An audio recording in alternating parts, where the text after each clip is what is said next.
Ghana, initiative cacao. Le Ghana et la Côte d'Ivoire inaugurent les locaux d'un organisme bilatéral stratégique. C-Web Info, 100% de l'information continue, 24h sur 24 sur 7, en cliquant sur cwebinfo.net.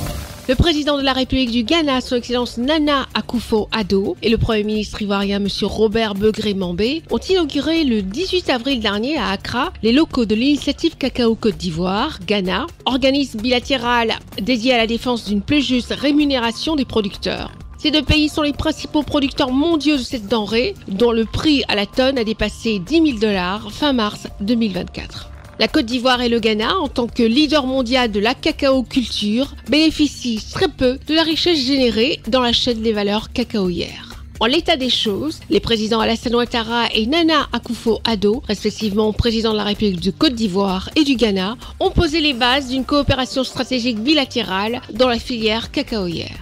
Aujourd'hui, la transformation des fondamentaux de l'économie cacaoyère est en cours. Les producteurs de cacao et leurs pays sont au centre des échanges. La mise en œuvre du différentiel de revenus décent permettant d'atteindre un prix plancher a survécu aux attaques, aux critiques et aux tentatives de contournement.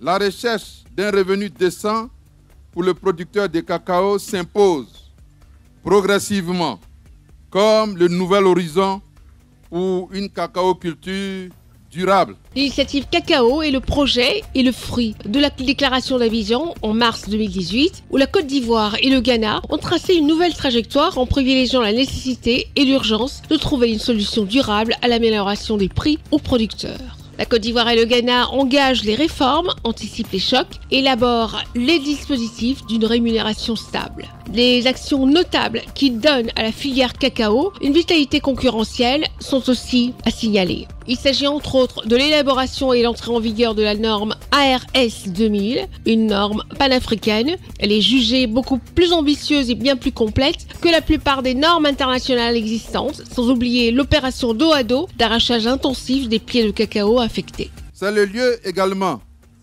de saluer les efforts des équipes techniques du Ghana et de la Côte d'Ivoire qui ont travaillé avec efficacité au renforcement et à la consolidation de notre initiative commune.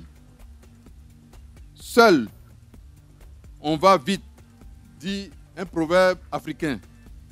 Mais ensemble, on va plus loin, dit encore ce proverbe. Le Ghana, qui abrite le siège de l'initiative Cacao, est résolu à assurer l'avenir de l'industrie du cacao en collaboration avec la Côte d'Ivoire. Je suis engagé pour le cacao non seulement parce qu'il constitue une richesse importante dans nos économies, mais également il occupe l'essentiel de nos populations. Il nous faut garantir la compétitivité de cette filière majeure.